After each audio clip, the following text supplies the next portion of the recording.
So student, we are going to discuss this question number 7.18. Clear? In this question, it is given to you a circuit containing a 80 millihenry inductor and a 60 microfarad capacitor in series is connected to a 230 volt 50 hertz supply. The resistance of a circuit is negligible. Clear? So first I am drawing this circuit diagram. So let's suppose this is an inductor. Clear? And it is connected with a capacitor, so we can say this is capacitor. Clear? And it is connected with the AC source and all values are given to you. Clear? So value of L, this is equal to 80 millihenry. Clear?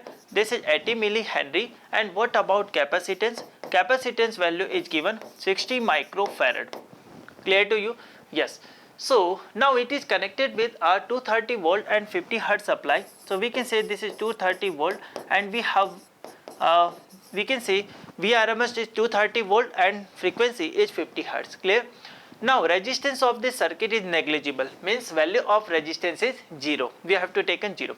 Obtain the current amplitude and RMS value. Clear?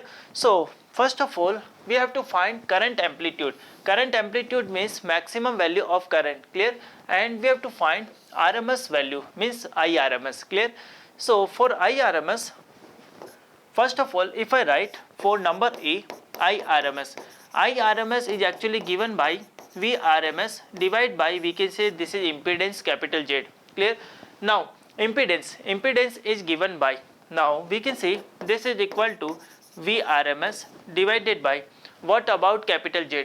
Capital Z means we can say this is equal to, you can write like this is XL minus XC. Why I am writing like this? Because we can say this is impedance and we can say reactance, inductive reactance, and we can say inductive capacitance, capacitive reactance. Inductive reactance and capacitive reactance both are in opposite phase, that's why I am writing this is XL minus XC. Clear? So value of VRMS, it is given to you 230 divided by, what about XL and XC? We can say this is equal to omega L minus 1 upon omega C. Clear? So we can say 230 divided by omega L minus 1 upon omega C. Clear? So now I can say IRMS. Clear? IRMS, and this is given by 230 divided by, now what is value of omega? Omega value we have no, this is given to you frequency, that is F. Clear? So we can write omega, this is equal to 2 pi multiply 50 multiply, what about value of L? L is given to you 80 millihenry, so this is 80 into 10 to the power minus 3. Clear? So we can say this is equal to XL. Now we are writing value of XC, so this is equal to minus XC. XC means we can say 1 upon omega C. Omega is given to you 2 pi into 50. Clear? This is omega. And what about C? Now we can say value of C, it is 60 microfarad. Clear? So we can say 60 into 10 to the power minus 6. Clear to everyone? So now we can say this is value of IRMS that we are getting. So now just we have to solve it. So we can write like this, this is 230 divided by, now if you solve it, you can say this is 2 pi multiply, we can say 40 into 10 to the power minus 1. Clear? 8 multiply 5, we have 40, and we can say this is 10 to the power minus 1 minus 1 upon, we can say this is 2 pi multiply 50 multiply 60. So we can say this is 3000 multiply 10 to the power minus 6.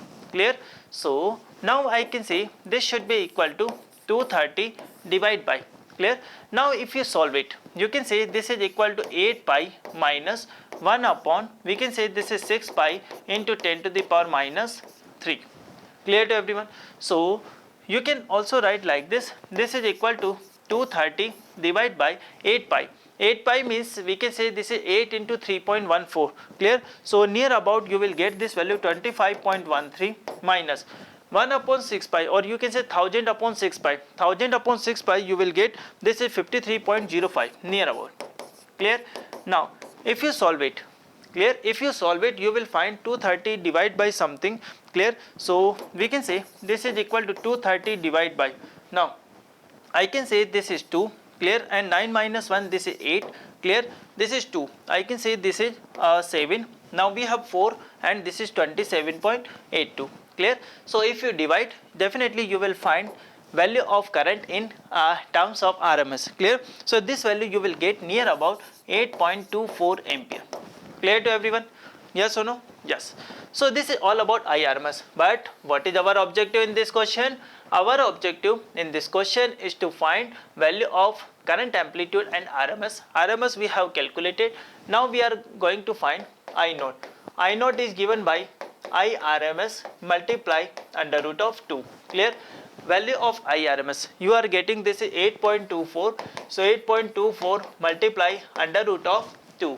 Clear? So now we can see this is given by 8.24 multiply 1.414. Clear? So now I can say this is equal to we can say if you solve it, you will find this value near about 11.7 ampere. Clear? So I can say this is maximum, or we can say this is peak value of current. Clear everyone? Now we are going to discuss part number B. Obtain the RMS value of potential drop across each element. Clear? So now we can find easily, we can write like this, just a minute, we can say, now I can say VRMS across inductor, it is given by IRMS into XL. Clear? IRMS we have this is 8.24. Clear? IRMS we have this is 8.24. So 8.24 and multiply. Now XL value you know, yes, this is value, this is related to XL, so this is 25.13. Clear? So definitely you can say 8 multiply 25, this is near about 200. So if you solve it, you will get this value near about 207 volt. Clear? And now if I am talking about VRMS across capacitor, we can say this is given by IRMS multiply XC. Clear? IRMS value we have this is 8.24, and what about XC? XC value we are getting 53.05. 53.05. Clear? We are getting this value 53.05. So now if you multiply directly, you can say 50 multiply 8, this is near about 400, and we can say this value will come out to be more than 400, and if you solve it, you will say this will be come out to be 437 volt. Clear? So now we can say this is all about part number B. Number C, what is the average power transfer to inductor? Now listen carefully. Actually we know one formula, P average. P average is given by this is VRMS, IRMS, and we can say this is cos of phi. Now we can say what is phase difference between voltage across inductor and IRMS. So definitely we know this is phase difference. Voltage leads with current by an angle pi by 2 in the case of inductor. So I can say in the case of inductor, you will find average power, this is 0. Clear? Now if we are talking about part number D, what is average power transfer to capacitor? Clear? So we can say average power transfer to capacitor, this is also 0. Why? Again you can say in this situation voltage is lagging behind with current by an angle pi by 2. Clear? So this is again we can say average power is 0. Now number E, what is the total average power absorbed by the circuit? Now we can say the power, this is absorbed by this is absorbed by this inductor and this capacitor, both are individually 0. So total power absorbed in a circuit, I can say this is equal to 0 watt. Clear? So this is all about this question. Clear to everyone?